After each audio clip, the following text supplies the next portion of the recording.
유대인들에게 구전되어 오는 전설 중 하나님께서 우주를 창조하시기 직전에 먼저 천사들을 창조하시고 그 천사들과 대화를 나누는 내용이 있습니다. 거기에 보면 하나님께서 첫 번째 천사인 의의 천사를 불러 이렇게 말씀하십니다. 내가 세상을 창조하고 그 세상에서 가장 으뜸 되는 피조물로 인간을 창조하려고 하는데 어떻게 생각하느냐? 의의 천사가 대답했습니다. 하나님, 인간을 창조하지 마십시오. 그 인간들은 온갖 불의로 이 세상을 더럽힐 것입니다. 하나님께서 두 번째 천사인 거룩의 천사에게 똑같은 질문을 했고 거룩의 천사는 이렇게 대답했습니다. 하나님, 인간을 창조하셔서는 안 됩니다. 그 인간들은 이 세상을 더러움으로 가득 채워 놓고 말 것입니다. 하나님께서는 세 번째 천사인 빛의 천사를 불러 또다시 같은 질문을 했습니다. 그에 대해 빛의 천사는 하나님, 절대로 인간을 창조하셔서는 안 됩니다. 인간들은 이 세상을 어두움으로 만들고야 말 것입니다. 라고 했습니다. 하나님께서 마지막으로 네 번째 천사인 긍휼의 천사를 불러서 이렇게 질문을 했습니다. 내가 인간을 창조하려고 하는데 그대는 어떻게 생각하느냐? 그랬더니 긍휼의 천사는 다른 천사와는 전혀 다르게 대답하기를 하나님, 인간을 창조하셔야 됩니다. 하나님께서 인간을 창조하시면 이 세상은 불의하고 더러워지고 어두움에 잠길지도 모릅니다. 그러나 하나님, 이 불의와 더러움과 어두움 속에 있는 인간들에게 저는 기어이 그들을 사랑하시는 하나님의 사랑을 이야기할 것입니다. 그리고 그들이 새로워지고 하나님께서 기대하시는 사람들이 되도록 그들을 하나님 앞으로 인도할 것입니다. 물론 하나님은 누구의 의견에 따라 사람을 포함한 이 세상에 있는 모든 것들을 만드신 것은 아니기 때문에 그냥 구전되는 이야기 정도로 여기시면 됩니다. 하지만 우리가 잘 알다시피 하나님께서 우리를 위하시는 많은 일들은 하나님의 사랑과 긍휼에 근거하고 예수님도 그에 따라서 사역하셨습니다. 그러다 보니 때로는 이 사랑과 긍휼의 마음이 상대방을 가엽게 여기고 동정심이 강하여 어떠한 비난도 감수하고 또 감싸주는 모습으로 나타납니다. 이렇게 모든 비난을 감수하고 감싸주는 장면이 오늘 읽은 삭개오와 예수님의 이야기에서도 발견됩니다. 여러분, 삭개오가 어떤 사람입니까? 모든 사람이 극도로 싫어한 세리장이었습니다. 같은 유대인들에게조차 외면받는 사람이었고 심지어는 많은 사람들이 삭개오를 향해 대놓고 죄인이라고 말했습니다. 삭개오는 동족의 주머니를 털어서 자신의 주머니를 채운 못된 사람이기에 저 사람은 당연히 죄인임이 마땅하다고 말했으며 설령 그 돈으로 좋은 일을 했다고 하더라도 그 누구도 삭개오의 선행으로 대변하는 사람은 없었을 것입니다. 이렇게 많은 사람들이 삭개오를 향해 비난하려고만 했지 긍휼의 마음으로 그를 감싸주고 작은 것이나마 미담을 얘기하며 대변해주는 사람은 단 한 명도 없었습니다. 하지만 그를 향해 손가락질했던 사람들의 시선에 아랑곳하지 않고 삭개오를 보호하시고 감싸주신 분이 계십니다. 심지어는 이 사람도 아브라함의 자손이다. 오늘날 구원이 이 집에 이르렀다라고 적극적으로 변호하시고 감싸주신 분이 계신데 그분은 예수님입니다. 예수님께서는 삭개오를 향해 그 누구도 품지 않았던 마음을 품고 계셨는데 그것은 곧 긍휼의 마음이었습니다. 예수님은 삭개오를 불쌍히 여기셨습니다. 많은 사람들로부터 많은 비난을 받고 있지만 그도 구원받아야 되고 예수님 자신이 이런 사람을 위해 이 땅에 왔음을 알리기 위한 소중한 한 사람으로 여기셨습니다. 그래서 예수님은 삭개오를 위해 또 삭개오에게 더 다가가셨던 것입니다. 긍휼이라는 단어의 사전적 의미는 불쌍히 여겨 돌보아 줌이지만 조금 더 확대해서 해석한 뜻이 교회 용어 사전이라는 책에 나와 있습니다. 거기에는 긍휼을 가리켜 가엾게 여겨 돌보아 줌, 다정히 사랑하며 측은히 여김, 불쌍히 여겨 동정함, 상대방에 대해 불붙는 마음으로 상대를 있는 그대로 받아주고 은혜를 베품인데 긍휼은 언약에 기초한 하나님의 성실하고 변함없는 사랑을 적절하게 나타내며 또 하나님의 자비롭고 은혜로우신 성품을 잘 드러내주는 표현이다라고 합니다. 다시 말해 긍휼은 하나님과 하나님이신 예수님의 은혜로우신 성품 중 하나라는 것이고, 긍휼은 우리를 너무나 사랑하는 마음으로 불쌍히 여기는 마음이라는 뜻입니다. 물론 오늘 읽은 본문에서 긍휼이라는 단어 혹은 불쌍히 여기다라는 단어는 찾아보기 어렵습니다.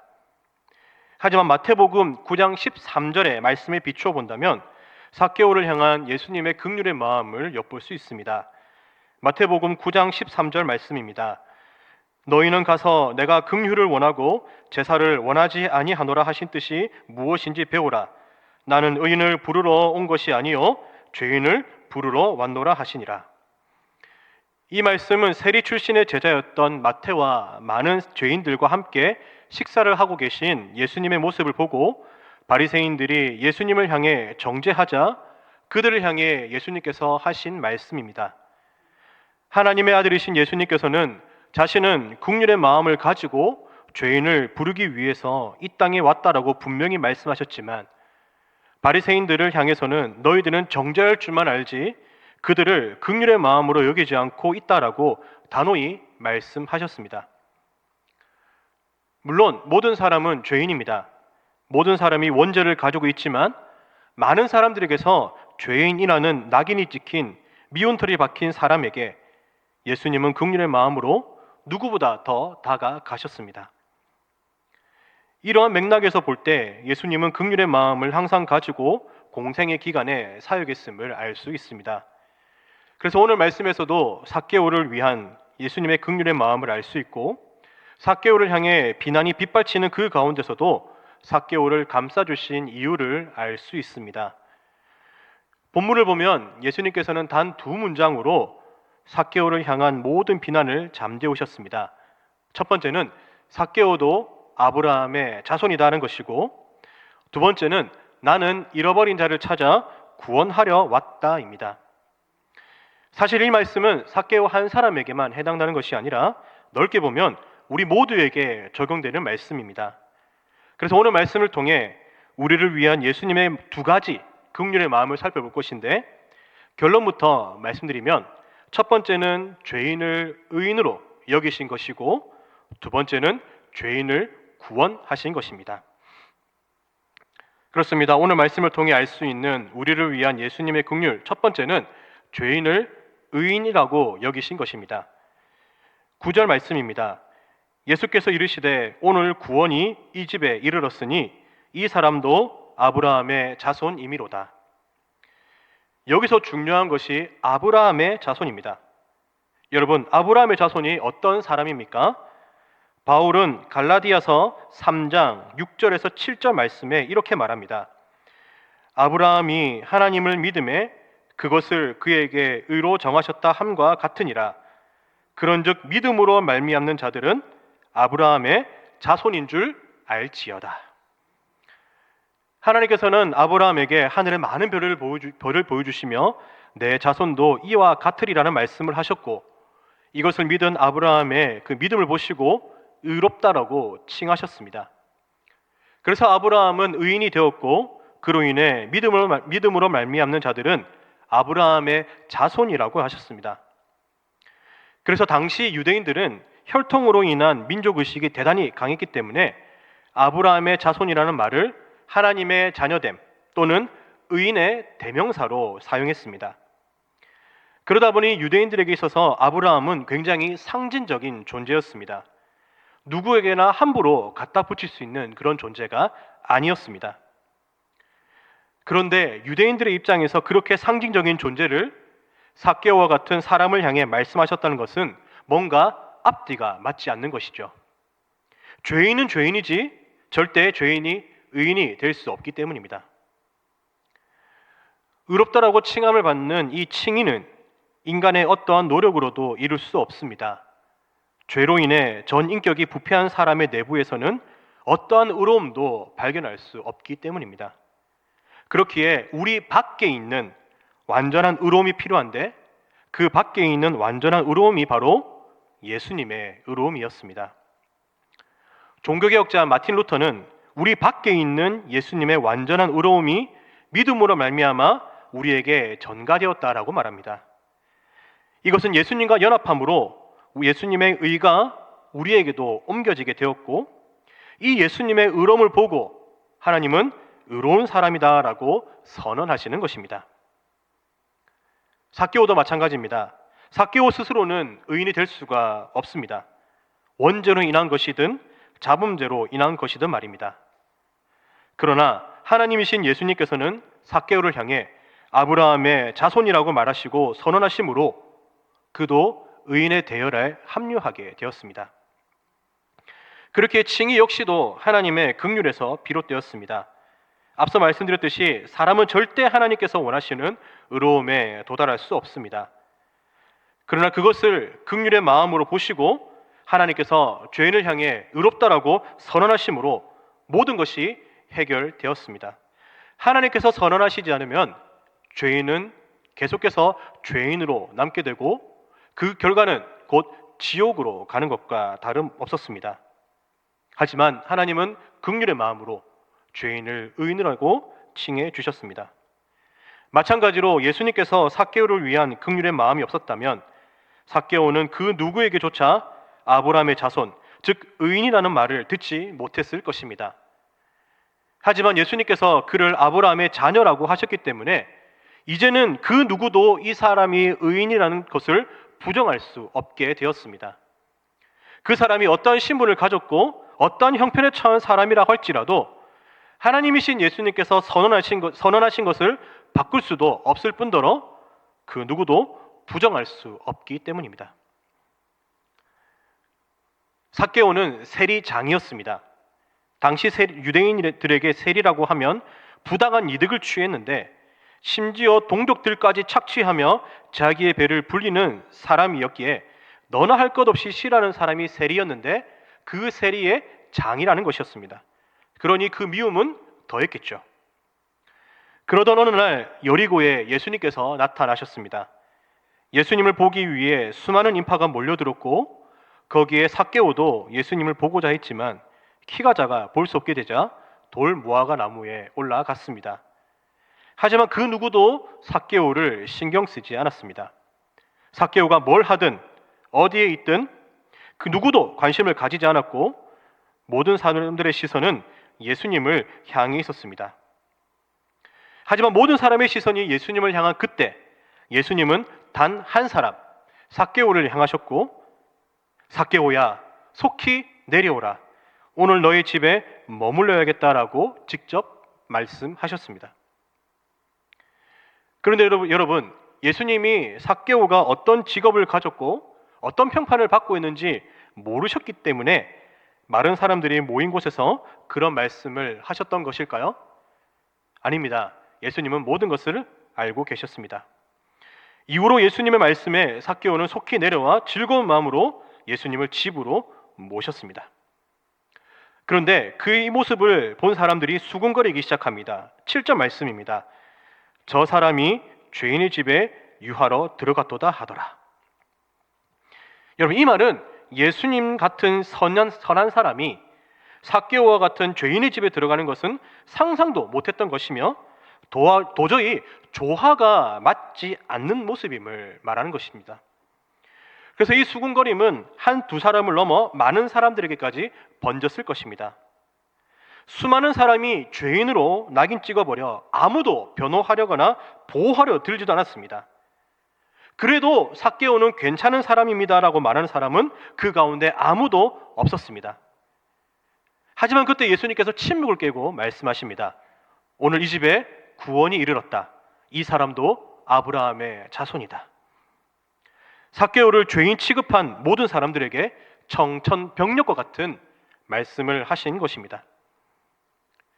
거기에 모인 많은 사람들은 삭개오를 자신과 비교하며 자신은 삭개오보다 그래도 조금은 나은 사람이다라고 생각했지만 예수님은 그 사람들의 생각을 완전히 뒤엎으시며 오히려 삭개오와 같은 사람이 의인이라는 충격적인 말씀을 하셨습니다.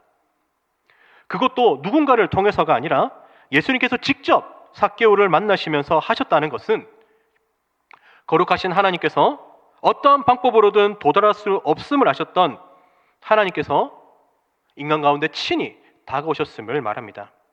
만약 하나님께서 긍휼의 마음이 없으셨다면은 인간이 하나님께, 거룩하신 하나님께 다가가지 못하는 것을 아셨음에도 아마 그 긍휼의 마음이 없었다면은 친히 다가오는 것을 꺼려 하셨을 수도 있습니다. 하지만 긍휼의 마음을 품고 하나님께서는 직접 이 땅에 오셨고 직접 죄인에게 찾아가셨습니다. 삭개오는 예수님을 만나기 위해 노력했지만 다양한 이유로 만나지 못했습니다. 하지만 예수님은 그것을 아시고는 직접 삭개오를 찾아가셨고 그 누구도 의롭다고 인정하지 않고 말하지도 못할 사람을 향해 의인이라고 하셨습니다. 이것은 수많은 사람들의 시선은 삭개오가 잘못한 죄인의 모습에 관심을 가졌다면 예수님의 시선은 죄인의 모습 속에서 자신을 믿고 믿음으로 말미암아 의롭게 될 의인의 모습을 발견하셨음을 말합니다. 그래서 예수님은 당신들이 뭐라고 하든 내가 의인이다라고 선언했기 때문에 삭개오는 아브라함의 자손이다, 의인이다라고 감싸 주신 것입니다. 이렇게 예수님께서는 수많은 사람들의 비난 속에서 삭개오를 보호하셨습니다. 삭개오를 남들과 같이 죄인 취급하지 않으시고 긍휼의 마음을 가지고 변호하시고 보호하시어 삭개오를 지켜주셨습니다. 사랑하는 성도 여러분, 이전에 삭개오를 향했던 시선을 우리에게도 향하셨습니다. 죄인은 결코 스스로 의인이 될 수 없음을 예수님은 아셨기에 의인으로 선언해 주시기 위한 긍휼의 마음으로 이 땅에 친히 오셨고 먼저 만나 주셨습니다. 우리가 다가가려고 해도 다가가지 못함을 아셨기 때문에 먼저 다가오신 것입니다. 사람들은 여전히 죄로 인해 하나님의 마음을 몰랐지만 하나님은 예수님을 통해 죄인을 멸망으로 내버려 두시지 않는 긍휼을 나타내 보이셨습니다. 그리고 예수님은 자신이 죽어야 됨을 분명히 아심에도 불구하고 우리를 위한 하나님의 긍휼의 마음을 가지고 죄인을 의인으로 여겨주시기 위해 죽으심으로 예수님의 완전한 의로움이 우리에게 전가가 되어 하나님께서는 우리를 의롭다라고 여겨주시게 되었습니다. 그래서 이제 삭개오도 우리도 의인이 되었습니다. 누가 뭐라고 하더라도 우리는 예수님 때문에 의인이 되었고 여전히 예수님의 보호를 받으며 살아가게 되었습니다. 이렇게 예수님께서 삭개오를 위해 베푸신 죄인을 의인으로 선언하시기 위한 긍휼이 우리에게도 임했고 이제 더 이상 율법이 우리를 정죄하지 못하게 되었습니다. 그래서 내가 잘나서가 아니라 하나님과 예수님의 긍휼의 은혜로 여전히 죄를 짓고 살아가지만 끝까지 의인으로 여겨주시는 말할 수 없이 감사한 이 은혜를 잊지 않으시는 저와 여러분들이 되기를 간절히 바랍니다. 이렇게 우리를 위한 예수님의 긍휼, 첫 번째는 죄인을 내버려 두지 않으시고 품어주시고 의인으로 삼아 주신 것입니다. 계속해서 우리를 위한 예수님의 긍휼, 두 번째는 죄인을 구원하신 것입니다. 10절 말씀에 잘 나타나 있습니다. 인자가 온 것은 잃어버린 자를 찾아 구원하려 함이니라. 그렇습니다. 예수님께서는 삭개오와 같이 잃어버린 자 된 죄인을 찾아서 구원하시기 위해 기꺼이 이 땅에 오셨습니다. 그리고 잃어버린 자를 찾아 구원하실 때 비록 그를 향해 죄인이라고 말하는 수많은 비난 속에서도 예수님은 아랑곳하지 않으시고 보호하시고 마침내 구원의 문으로 인도해 주셨습니다. 여러분 7절을 한번 다시 보도록 하겠습니다. 무사람이 보고 수군거려 이르되 저가 죄인의 집에 유하러 들어갔도다 라고 하는데 여러분 자세히 보시면 예수님께서 삭개오의 집에 들어가시네? 예수님께서 삭개오의 집에 들어가시네가 아니라 사람들이 뭐라고 말합니까?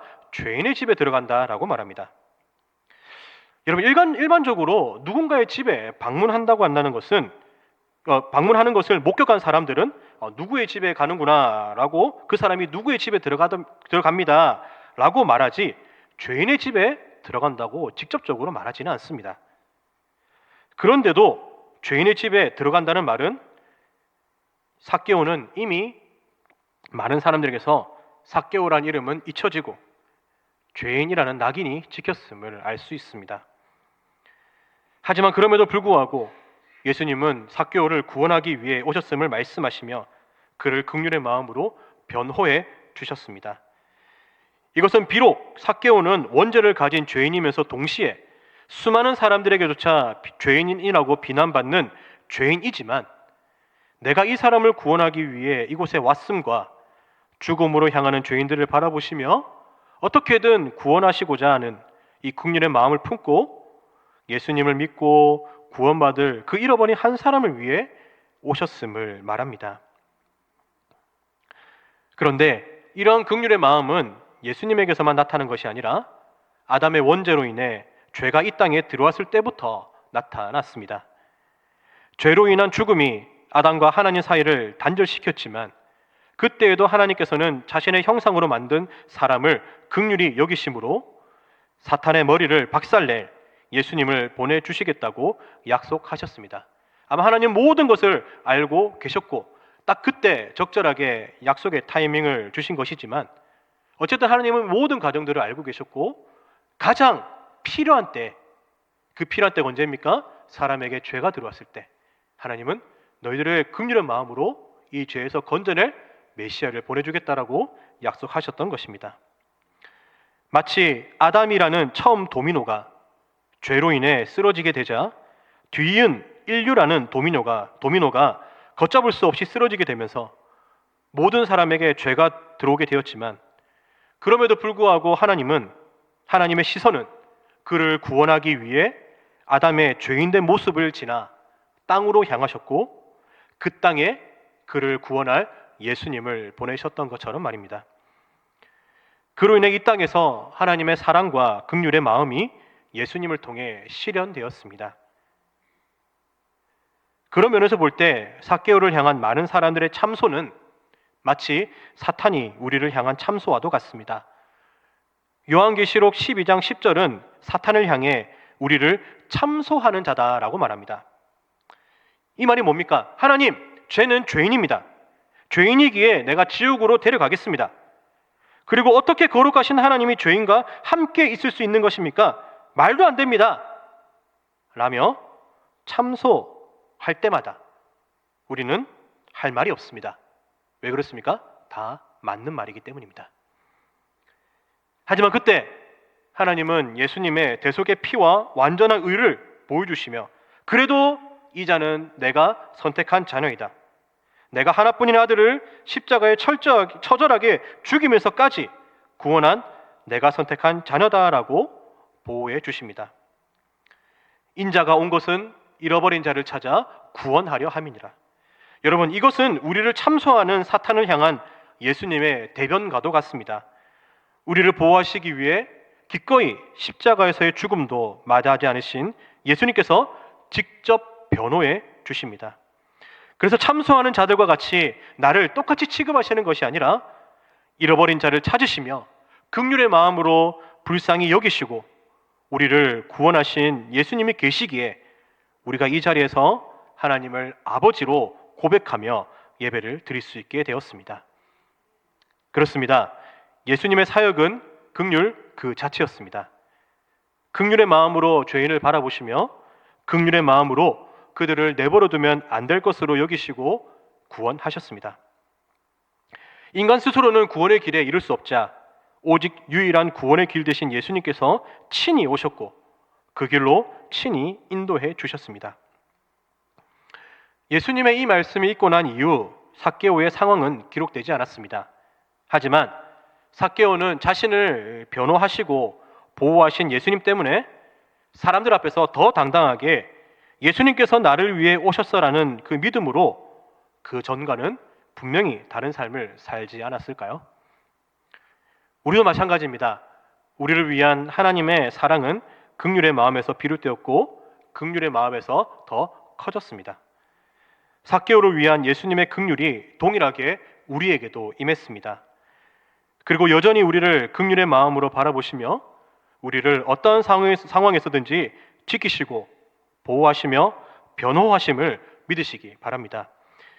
이렇게 이 본문에 나타난 예수님의 긍휼 두 번째는 죄인을 내버려 두지 않으시고 품어주시고 구원하신 것입니다. 이 긍휼로 인해 우리가 여기 있음에 항상 감사하며 살아가는 저와 여러분들의 길을 간절히 바랍니다. 말씀 맺겠습니다.